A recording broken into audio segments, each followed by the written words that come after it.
Saya tempat itu.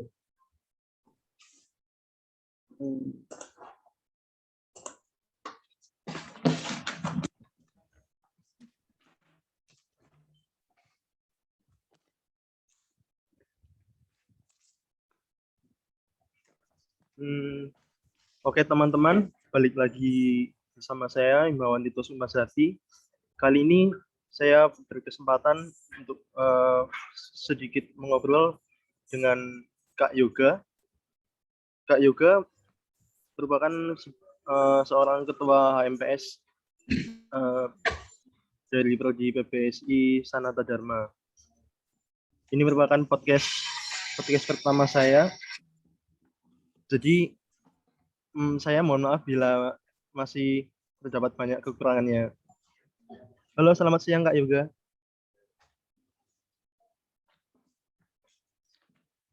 Selamat siang Kak Yoga. Tito. Selamat siang Tito. Ya. Gimana kabarnya Kak Yoga? Sehat? Puji Tuhan, sehat. Tuhan sehat. Tito sehat, Tito. Sehat. Harus sehat dong, kan mau UAS bentar lagi. Oh iya. Ya.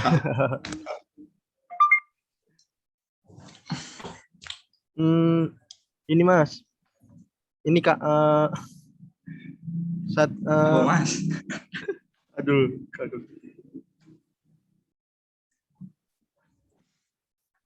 Aku mau sedikit tanya Kak tentang kan masih banyak mungkin mahasiswa yang belum tahu nih tentang seputar HMPS. HMPS itu apa? Terus kayak berapa lama sih masa jabatan HMPS? Terus apa sajakah yang menjadi kayak program dari HMPS gitu Kak? Mungkin bisa Kakak jelaskan. Oke. HMPS ya. HMPS itu sebenarnya sebuah singkatan. Ya, kepanjangannya itu Himpunan Mahasiswa Program Studi. Seperti yang kita ketahui lah, ya kalau di SMA tuh namanya OSIS. Nah, tapi kalau di Universitas Sanata Dharma itu kesusunan organisasinya dari yang terkecil itu biasanya HMPS, itu tingkat prodi, OSIS-nya tingkat prodi. Lalu atasnya ada BMF. BMF itu Badan Eksekutif Mahasiswa Fakultas, itu tingkatnya fakultas. Terus ada BEMU. BEMU itu ya Badan Eksekutif Mahasiswa Universitas. Lalu ada DPMU, ada DPMF. Itu DPMU dan DPMF itu yang mengawasi kinerja BMF dan BEMU gitu. Nah, untuk HMPS di prodi PPSI itu biasanya itu dilakukan pergantian. Kalau kemarin itu sekitar bulan Desember November. Nah, untuk masa jabatannya sekitar 1 tahun, kurang lebih 1 tahun. Ya 12 atau 11 bulan gitu. Gitu. Terus untuk tahun ini atau periode kali ini ada beberapa program kerja ya. Sebenarnya program kerja rutin, bukan rutin tapi program kerja yang tahun sebelumnya itu sudah ada, lalu karena dirasa juga baik, jadi dipertahankan. Itu seperti yang ya kemarin itu udah terlaksana PBSI Cup, itu juga ikut kan kepanitiaan itu. Terus lalu ada lesehan mahasiswa.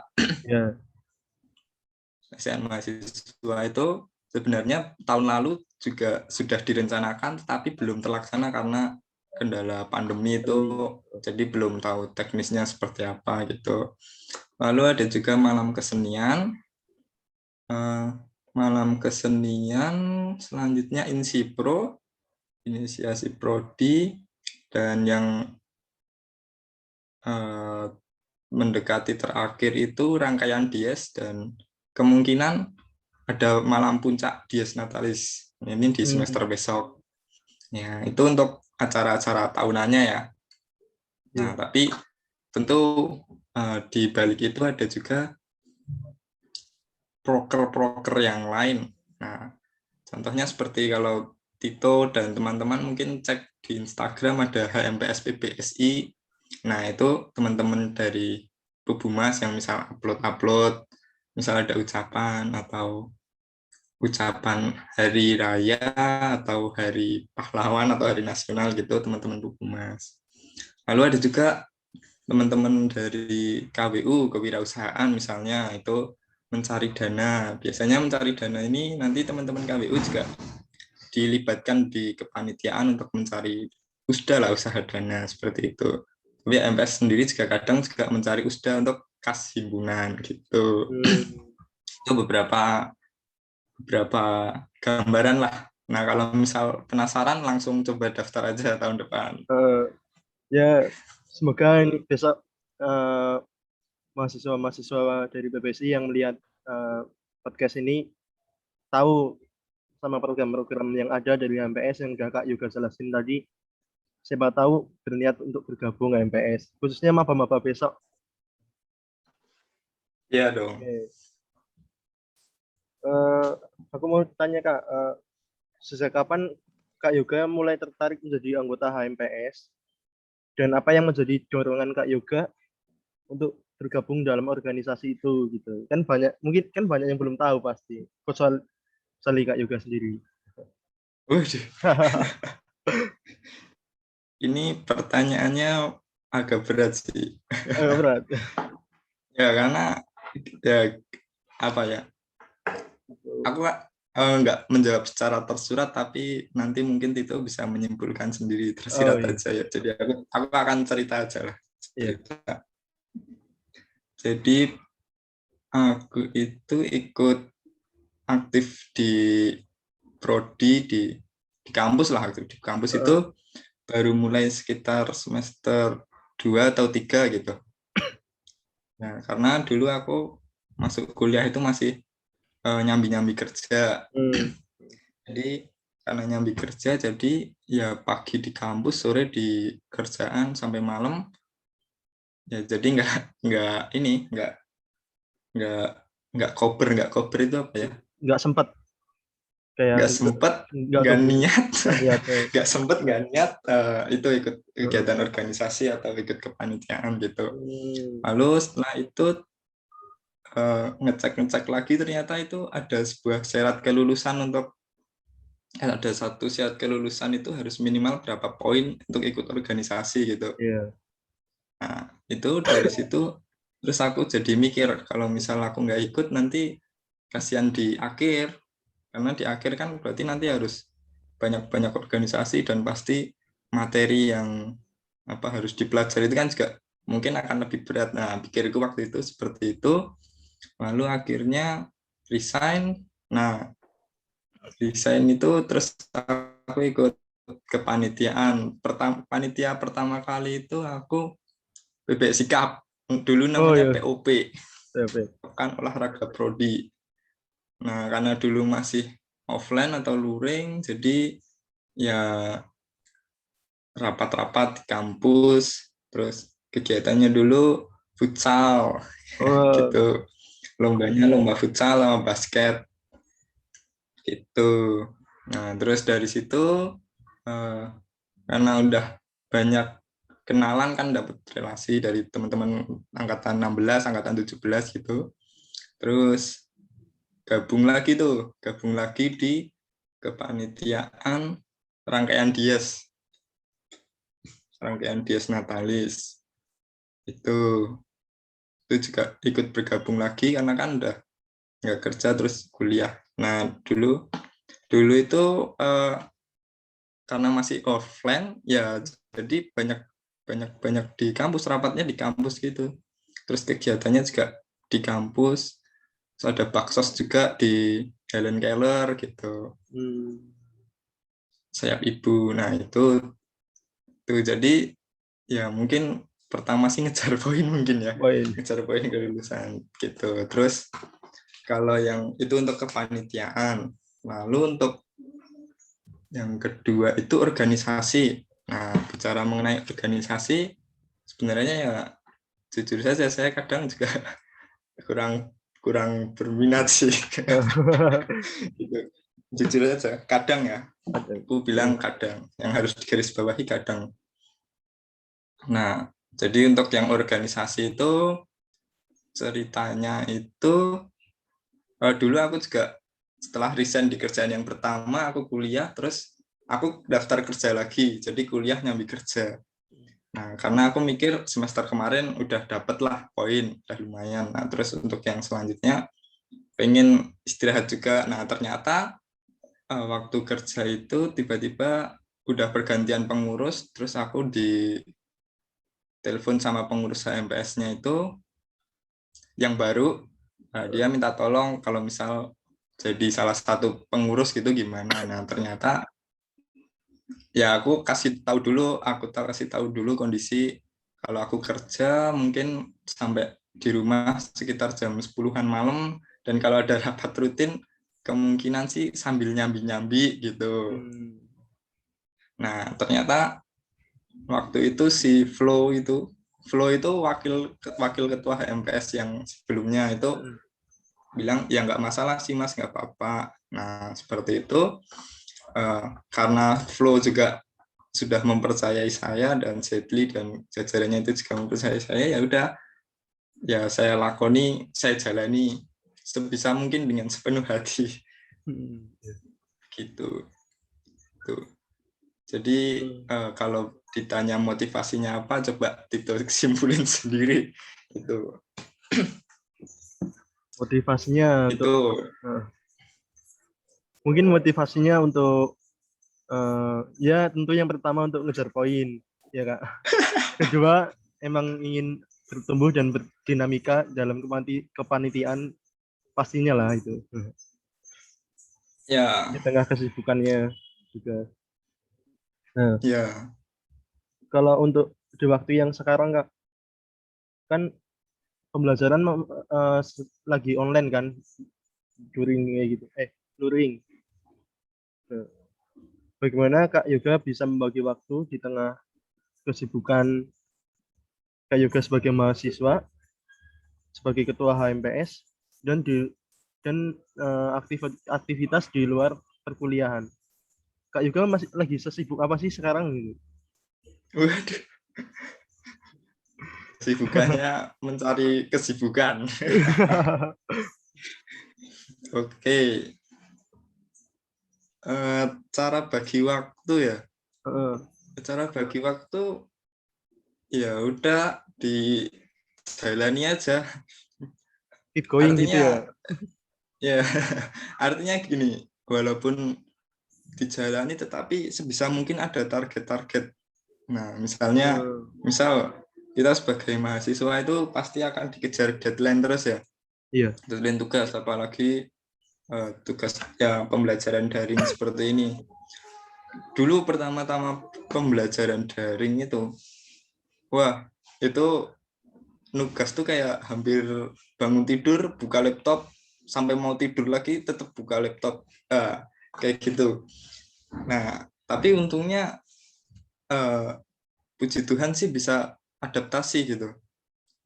Jadi artinya sekarang pun di tengah kesibukan, ya nggak sibuk-sibuk juga sih, di tengah banyaknya tugas itu masih tetap bisa mengerjakan tugas, dan belum ada yang keteteran sih sampai saat ini, puji Tuhannya itu. Jadi ya kalau aku sih pertama ngelis tugas dulu di minggu itu. Jadi misal dari Senin sampai Jumat nih, nah kira-kira apa aja tugas di minggu kemarin, lalu di list mana yang untuk paling mendesak, nah itu yang biasanya dikerjakan paling dulu gitu. Dan ketika ada waktu luang ya sebisa mungkin coba nyicil-nyicil, kalau enggak misal baca soalnya dulu terus kira-kira jawabannya apa sambil tiduran gitu, sambil scroll-scroll cari-cari mungkin di artikel jurnal gitu. Itu untuk masalah tugas ya. Nah, kalau yang organisasi ya puji Tuhan sih teman-teman pengurus HMPS ini juga istilahnya juga sudah bisa mandiri lah. Jadi ya saya dan mungkin Mbak Rima itu tinggal memantau gitu, dan kalau memang apa mereka baru kesulitan, teman-teman kesulitan itu baru biasanya tanya, dan di situ baru biasanya baru sharing-sharing gitulah. Tapi sejauh ini puji Tuhan lancar-lancar aja. Ya bagi waktunya gimana? Ya udah jalanin aja dan coba buat target-target kecil gitu. Itu Oh iya, intinya mencari prioritas. bisa membagi waktu, bisa kayak eh, membuat kayak jadwal, list tugas, jadwal gitu ya Kak. Ya list tugas itu yang pertama. Terus misal list juga nih, list kapan main. Kayak gitu. Tetap butuh main Jadi ya. harus juga, ya kalau enggak nanti gila. Gitu Mas. Dengan memperhatikan protokol kesehatan gitu. Hmm, Kak Yoga berarti kan sempat berada di organisasi HMPS ini saat saat keadaan di mana belum pandemi dan yang sekarang sudah pandemi gitu kan. Nah, sebagai ketua HMPS sekarang ini, periode sekarang, bagaimana Kak Yoga kayak menyikapi hal tersebut, kayak apa sih bedanya waktu HMPS sebelum pandemi sama sudah pandemi gitu. Terus kayak di saat pandemi ini, apakah Kak Yoga merasa kayak ada kejanggalan dalam pelaksanaan program-program HMPS yang dilakukan secara online? Kemudian apa suka dukanya saat pandemi dan bukan pandemi? Juga pertanyaan terakhir. Aduh, rentetan pertanyaannya. Oke, Perbedaan. ya dari perbedaan pasti jelas beda lah ya, dari teknis lah, teknis rapat pun sangat sangat berbeda. Dulu ya ini sebenarnya bukan membandingkan, tapi jawabannya memang membandingkan ya. Jadi dulu itu pasti kalau rapat itu di kampus, terus biasanya tuh hari Jumat sore. Ya biasanya rapat rutin itu saya juga kayaknya jarang datang sih waktu itu, karena kan udah sejak awal udah bilang kan kalau memang kerja, jadi aku Jumat itu biasanya udah duluan gitu, jadi nggak ikut rapat gitu, kadang rapat rutin gitu, biasanya di kelas, biasanya sih di K30 atau K22 gitu. Itu dari segi teknis rapat ya. Lalu Ya. untuk dari program kerja juga tentu juga berbeda. Hampir setiap kepanitiaan itu juga dilaksanakan di kampus itu waktu itu ya. Tuh. Dan untuk sekarang ya hampir setiap kepanitiaan, setiap rapat itu kita cuman di kamar, buka laptop, udah gitu. Dan intensitas bertemu itu juga lebih sedikit ya kalau yang di saat pandemi ya. Jadi kalau intensitas bertemu ketika luring itu ya mungkin seminggu sekali itu udah bisa ketemu ngobrol-ngobrol. Tapi kalau memang daring itu ya agak susah juga, karena yang pertama mungkin teman-teman juga berpikir wah rapat terus kuotanya juga boros. Nah seperti itu juga bisa tuh. Dan kadang kalaupun rapat rutin HMPS itu teman-teman tuh ini off cam. Nah jadi kadang juga sulit untuk menghafal nama dan wajah teman-teman yang pengurus itu. Tuh itu dari sistematika. Terus apalagi tadi ya pertanyaan itu? Perbedaan. Perbedaan, kemudian kayak eh, proses pelaksanaan program HMPS-nya itu kayak banyak yang berubah atau enggak Kak? Saat kayak pandemi sama sebelum pandemi gitu. Contoh kayak tadi PBSI Cup itu ya, Oke. sebelumnya kan kayak lebih ke pekan olahraga apa kayak Ya, offline gitu. oke. Ya, untuk teknis pelaksanaan program kerja berarti ya. Iya. Itu juga tentu tentu berbeda. Tentu ada sisi positif, ada sisi eh, kurang baik. Nah, untuk yang sisi positifnya di tengah kemajuan teknologi ini, di tengah pandemi ini, teman-teman itu juga apa bisa atau seenggaknya berkenalan dengan teknologi, gimana cara streaming, lalu gimana juga caranya membuat sebuah acara yang tampak menarik meski dilihat hanya dari layar laptop, layar HP seperti itu. Itu sisi positifnya. Tapi dari sisi negatif yang kalau ini saya yang rasakan ya ini ya. Nah, sejauh saya mengamati 3 kepanitiaan ini, jadi ada PBSI Cup, pelecehan mahasiswa, dan malam kesenian ini, gini, yang yang tampak bekerja itu yang teman-teman di daerah Jogja gitu, itu yang Ya. tampak bekerja. Nah, tapi gini, saya nggak menyalahkan teman-teman di luar Jogja karena pandemi terus nggak bisa datang, ya nggak masalah. Tapi yang tampak itu yang seolah-olah dinilai bekerja itu yang di Jogja, padahal selama berproses teman-teman yang di luar Jogja pun juga ikut Ikut. urun urun Nah, rembuk tuh ikut memberi usulan, nah, saran, tanggapan seperti itu gitu sih. Jadi ada mungkin ada satu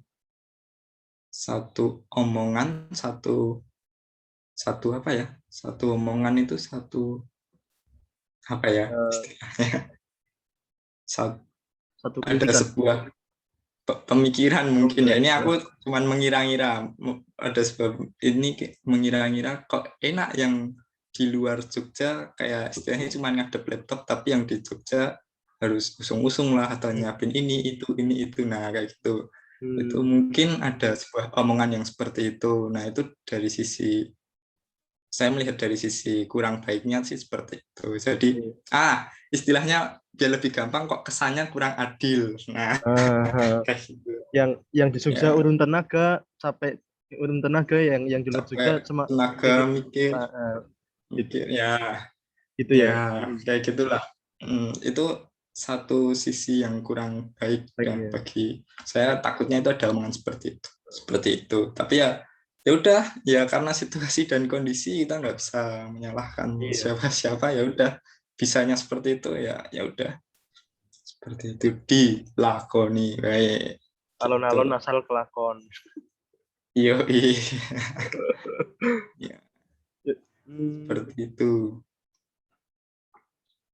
ya udah Kak, mungkin pertanyaan terakhir sekali lagi, harapan Kak Yoga apa untuk HMPS ke depan, atau sebentar lagi kan mau ganti periode nih, ganti periode HMPS kan bulan bulan November Desember gitu ya. Nah, Nah, harapannya apa Kak untuk ke depannya? Apalagi mau ada wacana kan katanya besok mau mulai offline gitu. oke, oke, ada wacana kata Juli 2021 wajib tatap muka gitu ya. Iya, denger-denger gitu katanya. Ya, dengar-dengar kayak gitu. Oke.